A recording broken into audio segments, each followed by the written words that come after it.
Terminou o Lanús 1-0 em cima do Vasco.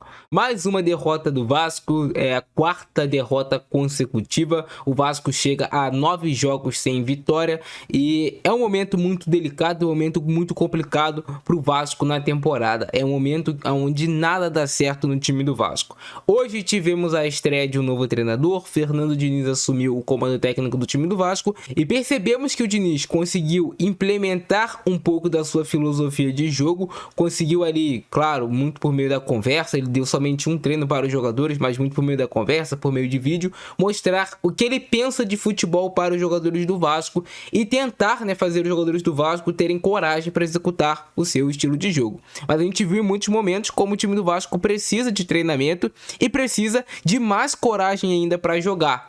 Então, é o início de trabalho do Fernando Diniz. Eu acho que pode dar certo, eu acredito que pode dar certo, mas para esse trabalho dele dar certo precisa de vitórias, precisa desse time conseguir acreditar novamente que é capaz de ganhar os jogos.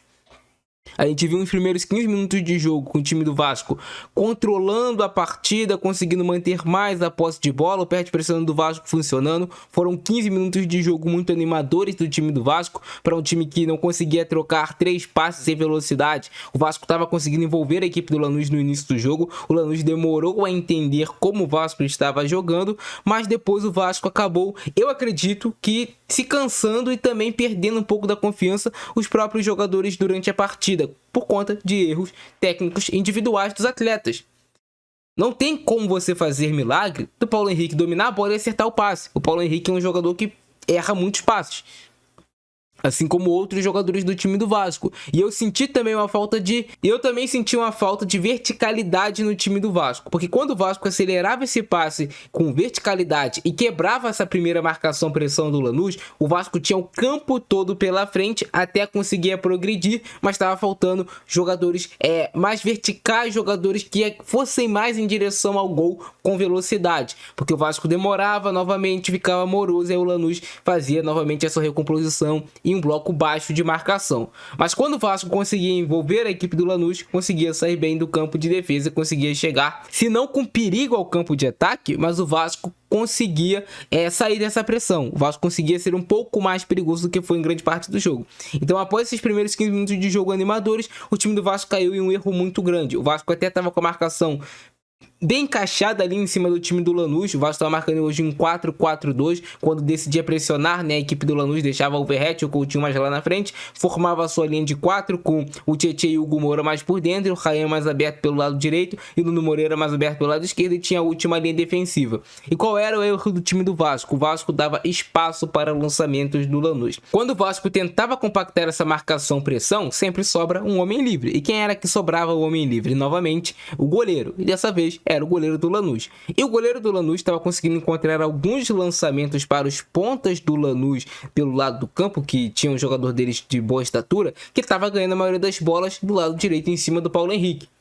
Então eles ganhavam essa primeira bola, mantinham o Lanús no campo de ataque e pegava o Vasco com a marcação toda desencaixada. E foi assim, inclusive, que saiu o gol do Lanús. Era algo que eu já tinha percebido, com certeza o Diniz já tinha percebido. Só que como é que você tira isso? Você vai ter que ganhar os duelos. O Paulo Henrique precisa ganhar o duelo, o João Vitor vai precisar ganhar os duelos, porque o Lanús estava explorando bastante isso. Não tentava sair tocando lá de trás, mas tinha essa bola longa do goleiro do Lanús, o Losada, que estava conseguindo encontrar os jogadores do Lanús que estavam vencendo os duelos contra a defesa do Vasco individuais pelo alto. Então, se o Lanús ganhar essa primeira bola, vai ficar muito difícil, você vai ficar ali praticamente vendido. Você vai ficar em uma situação de mano a mano na última linha. Então, é de suma importância que o João Vitor, que o Luiz Gustavo, que o Piton, que o próprio Paulo Henrique ganhem essa bola. Ou pelo alto, ou que pelo menos consiga tirar o espaço do jogador do Lanús se ele ganhar a bola para a defesa do Vasco se recompor. E isso não estava acontecendo. Inclusive, é assim que o Vasco leva o gol do Lanús. Então, um jogo moroso na primeira etapa. O Lanús teve uma grande oportunidade, novamente, de lançamento em bola longa. O Vasco com a linha muito alta, tentando compactar essa pressão, deu espaço para o lançamento. Marcelino Moreno saiu de cara para o gol. Foi mais rápido do que os zagueiros do Vasco, driblou o Léo Jardim, mas o Luiz Gustavo salvou essa bola que ia talvez em direção ao gol. Provavelmente seria gol do Lanús, mas o Luiz Gustavo salvou. O Vasco teve boas escapadas com o Felipe Coutinho, teve um chute fora da área também com o Tietê, teve um chute com o Hugo Moura, mas não foram lances tão perigosos assim. Vasco estava faltando conseguir jogar mais no último terço. O Vasco ficava trocando muitos passes naquele setor intermediário do campo, no meio de campo, tocava para lá, tocava para cá, mas estava faltando ser mais contundente nesse último terço. E como é que o Vasco vai fazer isso? O Vasco vai ter que ter mecanismos de jogo, é claro, isso é muito treino, isso é muita repetição, para você conseguir ter isso já assim meio que na sua mente, para você repetir durante a partida. E como você só teve um treino, você está mudando completamente uma metodologia de jogo que era dos antigos técnicos do Vasco, é difícil de você compreender. O Vasco teve algumas boas escapadas, até mais no final do jogo o Vasco teve uma boa troca de passes do Nuno, e o Coutinho deixa de calcanhar essa bola pro Verratti, mas o Verratti demora a perfilar o corpo para fazer a finalização, e aí já chega a marcação do Lanús, abafando, e o Verratti tenta fazer um cruzamento. Mas a gente percebeu um lado esquerdo do Vasco hoje sendo novamente um lado construtor da equipe. Poucas jogadas de construção pelo lado direito, até tiveram alguns, mas o Vasco sempre tentando utilizar esse lado esquerdo como seu lado de maior construção. Povoar mais jogadores desse lado esquerdo para tentar gerar superioridade em cima do time do Lanús. Poderia ter funcionado, mas não funcionou. O Lanús acabou ganhando a partida por conta da jogada que eu expliquei para vocês. O goleiro do Lanús ficou homem livre, ele tem qualidade nesse lançamento, o goleiro do Lanús consegue encontrar o lançamento bem feito, o Paulo Henrique perde de cabeça e aí o Vasco vai perdendo os duelos até chegar no gol do Lanús. Então esse é um problema que o Vasco já precisa resolver há muito tempo, ganhar os duelos, você não pode perder duelos, porque senão a sua defesa vai ficar vendida como ficou a do Vasco no gol que sofreu para o Lanús. Depois que o Vasco leva o gol, o Vasco fica atrás do placar, isso já no segundo tempo. Depois de um primeiro tempo moroso, as duas equipes ali no segundo tempo, é claro, acabam criando mais espaços, né? Porque os dois times vão querer vencer o jogo. O Lanús para se classificar de forma direta, o Vasco para empatar em pontos com o Lanús, ali para buscar a classificação em primeiro lugar e não ir para os playoffs. O Vasco acaba levando o gol e depois que o Vasco leva o gol, vem outra substituição interessante do Diniz, no qual ele tira o zagueiro Luiz Gustavo, coloca o Hugo Moura para a zaga e tira o Ryan e coloca o Adson. Assim ele coloca o Hugo Moura como um homem de melhor construção atrás do que o Luiz Gustavo, que no caso é um volante, e coloca o Paulinho com o Tietchan no meio de campo para tentar deixar o meio de campo de mais mobilidade, de maior articulação, até para acelerar esse passe no time do Vasco, e também o Adson, que é um cara que tem mais facilidade de sair de uma ponta do campo para ir jogar na outra ponta e gerar a superioridade numérica. E o que acontece é que o Hugo Moura é expulso.